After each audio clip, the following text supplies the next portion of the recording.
Did they get over here when Biden? They keep flying these people in mass amounts when we're sleeping. I think what they're doing is that they're sending these raggedy, broke down losers, huddled masses. We need to reclaim the narrative of the Statue of Liberty. No more huddled masses. Get out. We need to tear that plaque off. Yeah, that wasn't the meaning of the statue. It was to celebrate the end of slavery and the winning of the Civil War. But some Jewish woman came over here and decided we need to change that because I like to talk about Jewish people coming over here. No, go away. So anyway, what they're doing is they're sending their broke down, raggedy people over here to make money and send remittances. So they don't care about workers. They're just trying to make money here and send remittances because they can live good on 1/4 of what they can make here. So they can support their country and still work here. And I say, get out. We need those jobs. Go away. And they're super smart too because they're not as loud as the Latinos, if you notice too. So they kind of ride that quote unquote model minority wave and kind of make it seem like they do everything right. But nah, Asian illegal immigration is real big, and it's probably more sophisticated than what we know too, because they're like coming on direct flights and shit. And Biden, he set that up. So yeah, and you know where their women are working. I'm not going there, but.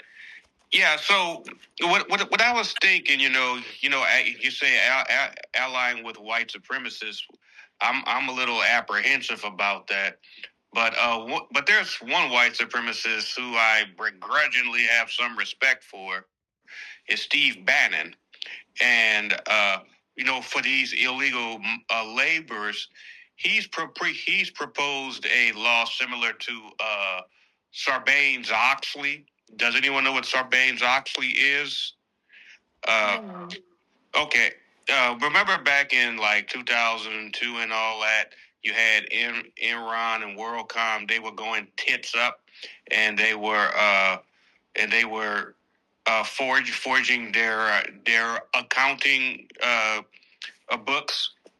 So a law got passed called Sarbanes-Oxley to put an end to that, and it says that if you're a CFO or a CEO of a company, when you sign your statements, you sign under penalty of law that your accounting spreadsheets are true and honest.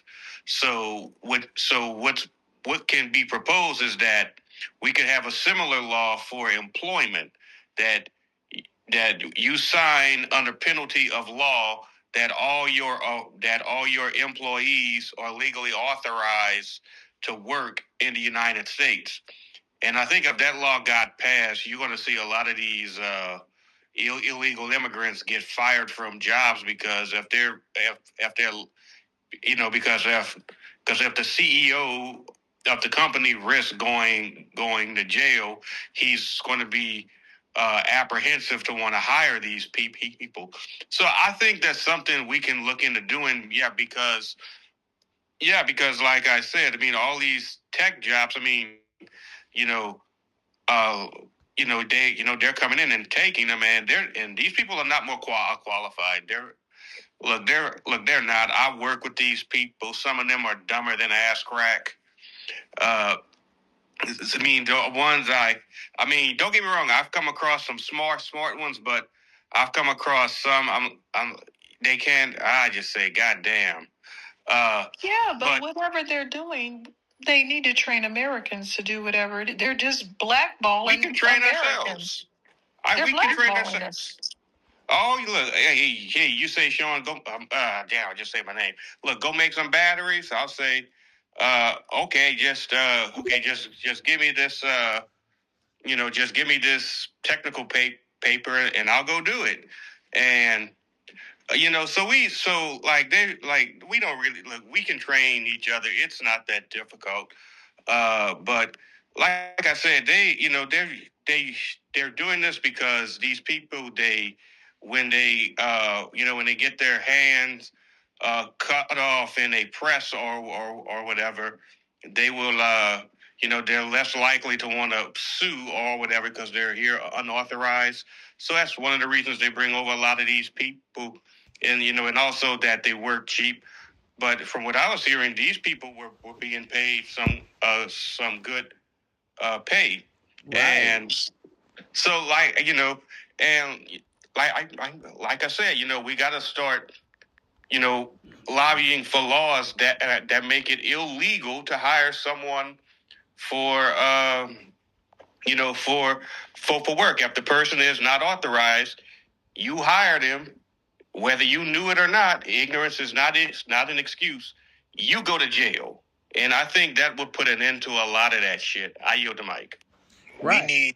We need to, and when these CEOs, not just the CEOs, but also the board members too, because the board members, they put the CEOs in power. A lot of people don't know that. A lot of people think that the CEOs of these companies are the most powerful people. No, the most powerful people are the people who put them in position. So those are the founders and investors. A lot of these people, the reason why the illegals come over here, they're being lobbied by a lot of them. So when I say jail time, they need to be doing at least 20 to 25 years. Yeah, and I think another thing we can do, I think we could say that if more than 2% of your employees are foreigners, it automatically triggers a tax audit of all this, of the board members, the CEO, and they,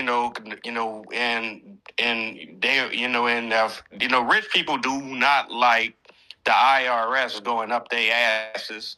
So that'll give them. When's the last time you spoke to an American customer service agent? Never. When I called Navy Federal. Mm-hmm. Yeah, that happens rarely. That's one of the reasons I stay with Navy Federal, even though they did some racist shit. They still got the best banking services there. They're all. I almost wanted to pull my money out of there and go to USAA. Well, I'm going to judge it because what these people have done is they've taken some of our creature comforts, like speaking to someone in your own language without saying, and only understanding 60% of what they're saying.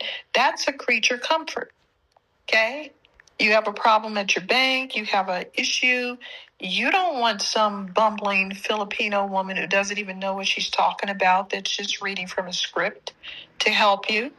That's different when you have a complicated issue like your phone service or bank versus getting your printer fixed. And that's how they started with customer service for printers or something like this, something that they could just, speak to you about. And it's something that everyone has the same problem. But once you start having something that they don't understand, some technical issue or some glitch or something that's not part of their script, then you're really talking to an imbecile. They don't understand. They can never understand. That's going to AI, ma'am. Yeah, they can never understand the nuances of English. None of them can. Native English speakers is just like native Spanish speakers. I can learn to speak Spanish, but they're going to say, but we're only hiring native English speakers. Well, I only want to talk to native English speakers. I don't want to talk to them at all. I don't want to hear any more accents, and I resent the fact that everybody can go on a vacation and then go back to their home country, speak their language, be around their people, and get back into their culture. But when I come back to America, I can't do that. I'm still surrounded by foreigners here. Now, I know that I'm a Black American, so coming back to America, it's not going to be everyone me. But I do expect to have people here that are American. And that seems to be too much to expect. Like they said, they're going to allow ICE raids to come back to Los Angeles. Well, Los Angeles is going to be empty because there's no Americans there. They've been moving for years. Right. Kush, who's the next speaker? Let me see. Who was down there? I see Art X down there with their hand up. Make sure I got everybody. Yep, I think Ardex was the next person with their hand up. Art, what's up, brother? Appreciate it, Kush. Oh, I just posted some stuff in the Purple Pill about open education. I don't understand why more people aren't taking that serious. Mainly because open education. Yeah, it's basically free education. I posted a bunch of resources, peer-reviewed studies, like you can get free books, all kinds of different stuff. But India had a brain drain for a different reason. The Senate said we had a brain drain in 2019. India had one, I think, 2012 because their populace was starting to their baby making increased over the amount of teachers that were coming out of their society. So they had to do open education for a different reason. But it yielded, I think, the first year, 40 million more college grads, which, to be fair, they have billions of people, so it's scale different probably. But still, that's a significant gain regardless. Pretty impressive, especially for a year. So I don't know why we're not pushing that, especially with technology and everything moving. And you guys were talking about Python earlier. I mean, it's fun to do Python, and it's fun to do, I guess JavaScript would be another good one to learn. It's probably a couple server scripts like PHP and different things that you can learn too. But in the day of AI, you could almost just get away with learning like a little bit of JavaScript just for logic reasons and not really get into the other ones if you didn't want to do that. Like if you could pick and choose your battles, but you know what I'm saying? Like you don't really have to. And I say this being a coder for decades. So my job's becoming obsolete and I'm content with that. But I do think that because mainly because the AI curve is so steep right now. And if you look, the number of unemployed went up above the number of job openings. And then when you go look at the job openings, you're going to see a lot of tech stuff. So engineering is another good thing to get into. I already heard somebody say security. Obviously, that's going to be a good thing to be into. But, a lot of these jobs pay enough at this juncture for you to, double up. So, what I mean by that is to say 1 year's worth of work can get you 2 years of livelihood, right? So, and if you play that right to a certain thing and invest that right. And the last thing, people talking about politics, I'm not going to do my usual, but I will say this, $10 billion a year just in the Black American community gets spent in either time or money in politics. Do you feel like we get $10 billion annually from it? I'll just leave that on the table and land it there. No, we don't. I don't know where this money is going. We don't even want to start with that. The revenue that we get, that we make in our country, does not make it back to the neighborhoods. Keep in mind that foundational Black Americans pay taxes, and foundational Black Americans, according to Dr. Claude Anderson 30 years ago, made up the bulk of the retail consumer capital in the country. Like, we spend so much money. Why is this money not making it back to us? Little games are played. Wait, Professor, to be clear, that's just donated, whether time or money. That's not taxes. So we spend even more on taxes. So that's we're probably in the trillions if we do taxes. But right, it doesn't make it back to us. And a severe audit needs to be done. And one thing we need to not do is rely on other people to do our work for us.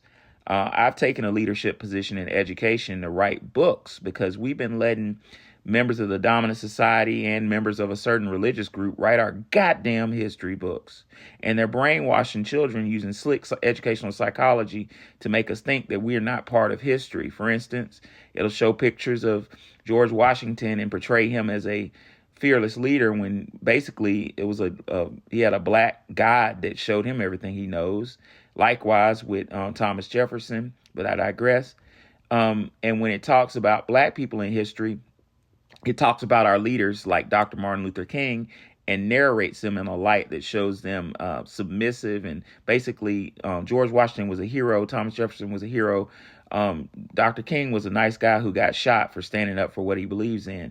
There's a slick educational, psychological message in there that basically trains our kids. It's very clever. It trains our young men particularly that if you stand up for what you believe in, you're going to get killed. You know what I'm saying? So we need to take control over our systems. Reason why I brought that up is we need black accountants to look through these lines of this revenue stream to find out where our fucking money's going. In my hometown of Birmingham, Alabama, a good friend of my Aunt June, his name, those of you from Birmingham are going to know who I'm talking about, Larry Langford, a young man from the projects that went to the Air Force and made it all the way to mayor of Birmingham. Well, Larry tried to counter this in the 2000s. What Larry did was he built a world-class shopping center in Birmingham called the Summit. It's an outdoor shopping center back when those were new. Those of you old enough to remember, in the early 2000s. And it was zoned for Mountain Brook, the 9th richest neighborhood in the country. It's in Birmingham. Birmingham is rich, which is white, was 99% white back then. When the shopping center was built and all the cement was dry, he rezoned that shit to Birmingham right fast, thereby sending all that tax revenue right back to the black neighborhood. They set him up with a Rolex watch, left a Rolex watch in his office.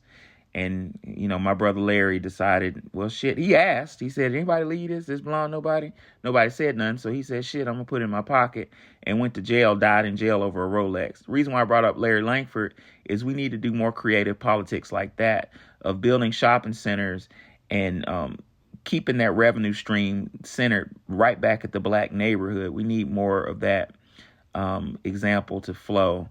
But I agree with you, Brother Art. I know we have our disagreements, but on that point, I'm going to agree with you. Go ahead.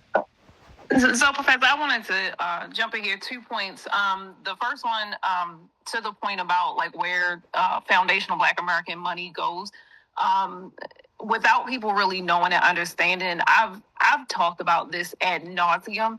Just examples. In addition to having accountants, we need to have lawyers who teach people about contracts. Teach people about trust and what's the difference between people may or may not agree with me on this. There are some people who do, some who don't. When I discuss marriage contracts, people that are married and some people that are single, divorced, whatever, feel a certain type of way when I use that term. But to be technically accurate, signing a contract, that marriage license is a contract between two people that are in a relationship and have chosen to now enter into a contract with the state. The state now recognizes these two people as the only two people to conduct business in behalf of each other and make life decisions for each other. That's a contract. And the reason why that's important is because it's the only lifelong contract on the planet. We have no other lifelong contracts on the planet. So when you have a lawyer who teaches you about contracts and understanding that the only fail-safe that you have against that lifelong contract, so if you so choose to enter into it, is a prenuptial contract. That's another contract. Now, again, there are some people that will say, we've seen this with like Portia, I think Williams, and the Nigerian or whatever. There are people that challenge prenuptial contracts or whatever. We see this with Jeezy and Jeannie Mai. It's not to say that contracts will not be challenged, but the thing is, it makes it harder for a person to, if for any reason you want to sever one contract, it makes it a little bit harder for a person to just, for lack of a better word, take a person over the ringer. And so sometimes that is where people's money is going, whether they want it to or not, because they don't know how to uncommingle those funds. It can get very expensive. Another contract that I talk about is when men sign birth certificates and they do not get a paternity test. I think that those should be required because, again, birth certificates are a contract between two individuals and the state to say, I will co-parent this minor with the state for 18 years. So, again, we see where a lot of men get caught up with this when they sign birth certificates and they don't get a paternity test. If that man signs on the dotted line, he is now saying to the state, I will be the person who's going to be responsible for this minor for the next 18 years. And so we're seeing men losing money, losing jobs, losing all types of things because people just sign a contract, not realizing that that's what it is. It's a contract. So it's like things like that, understanding how to manage the money. Another issue that we do see is with loans and things like that. A lot of individuals in the dominant society, they do not use their own money to finance things, where sometimes a lot of foundational Black Americans, because we are not able to get loans, or we're getting loans at these exorbitant rates, we end up using our own capital, or we borrow against what we have. We're borrowing against equity in our home, borrowing against equity against the land. And then that's how you have these institutions. They come in and then take your land. They come and take your home and different things like that, because we're not able to get the loans at a low rate, or people don't understand something like, for instance, a whole life insurance policy or something like that, and how people know how to use those to go up there and borrow money, do different things like that. Now, I'm not saying that I'm savvy in that way. I'm behind the curve. And the reason why I say that is because I wasn't taught these things. So I'm having to learn these things on my own. And unfortunately, being, see my air quotes, at midlife, that's kind of late for a person to be learning about a whole life insurance policy and how to use that to your financial benefit, or how to understand not using your own money, to finance certain things, but whatever. So it's like different things like that, that I think is very important for the foundational Black American community to really learn money, learn economics, learn contracts, learn about trust, know the difference between a will and a trust. Please don't write stuff down on a napkin and tell somebody to hold it dear to their heart, because that's your last will and testament. Like, no, you need to establish trust and know the difference between revocable and irrevocable trust, things like that. A good example is looking at Rupert Murdoch. You can look at the outcome of a trust that he just did with his children for Fox Network. That's why those wealthy people use trust. And the other, and I'm gonna wrap this up real quick. When Ms. T was talking about these students, these immigrants that come over here and are getting all of this money, a lot of these people that be coming from some of these countries, they are not poor. They're not from these war-torn and ravaged countries. Like, I remember, back in the 1980s when the Iranians were leaving Iran and whatever like that, those people are not poor.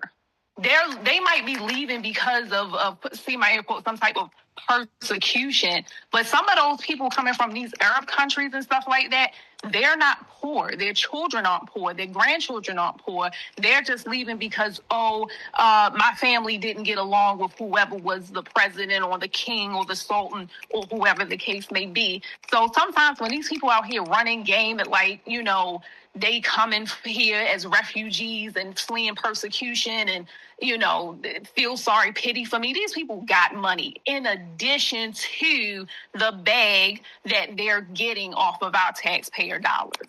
And I yield the mic. Yeah, it's all political. I saw that in Africa. Generally, poor, humble people are not making it to the States. It's people that have connections. So, I don't know if Wani brought this up, but somebody in the spaces brought this up, that I think it was you, Wani, that they come over here with this competitive elite attitude of, you see this with the Asian community. I saw it at the Ivy League big time with the Asian. Like, I have to be the best. I have to be the best. So it creates this toxic culture in America of competition in the educational arena, wherein we're not looking for a solution to the problem. Well, students are not looking for a solution to a greater problem. They're looking to prove themselves as the best, which just turns American culture toxic. Wani, didn't you say that it was cases of parents killing their child, honor killings or something? It's just they will put and Nigerians do this, and Chinese people specifically. They all do it to an extent. Indians as well. They will. You not doing good is an insult to them. Again, they're bringing a lot of filthy, backward behavior here. Just like we have a culture of saying hi to each other in the street or holding the door open, they don't have those cultures. They look down. They don't like to communicate. They don't say hi. So every time you dump a bunch of these people around, all of a sudden, things begin to change. They don't look out for your children. They're not looking to help you. They're not part of society. Most of them want to just live in an enclave. And even when they do live in a community that's not their own group, they still don't want to be a part of it. So, and they're never a part of it, and they never can be a part of it. And they also feel like we don't have a culture, but they do have that dragon mother attitude. Like, if you don't get A's, you're a poor reflection on me.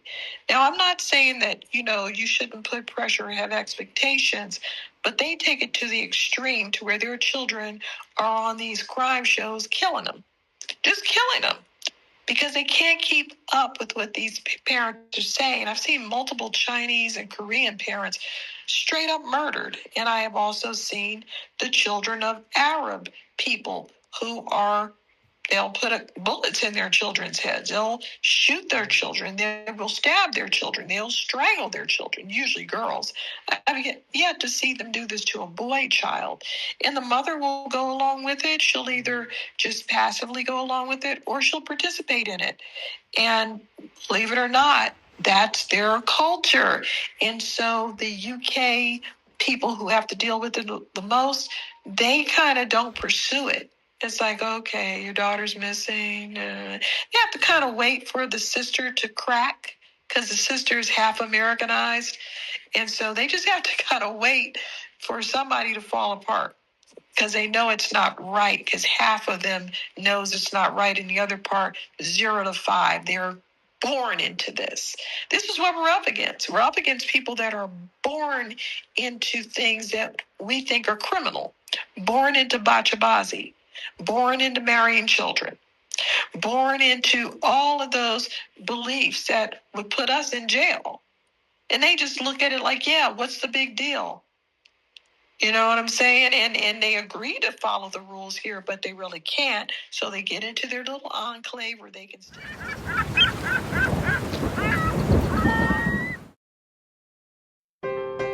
Black students, we need to know our history. The black history we're being taught in public schools is repetitive. As a black high school student, I want to learn more about my history in the school books. We need to update our books. As Black American students, we deserve an accurate depiction of what history truly is. I want to see myself in these textbooks. In the public school system, Black history is vague. Why don't the school books ever talk about the Freedmen's Bureau? I created the workbook for the African American family. This book helps fill in the gaps that the school books don't. Purchase the workbook for the African American family on OurStoryPublications.com and use the Cash App, $OurStoryPublications.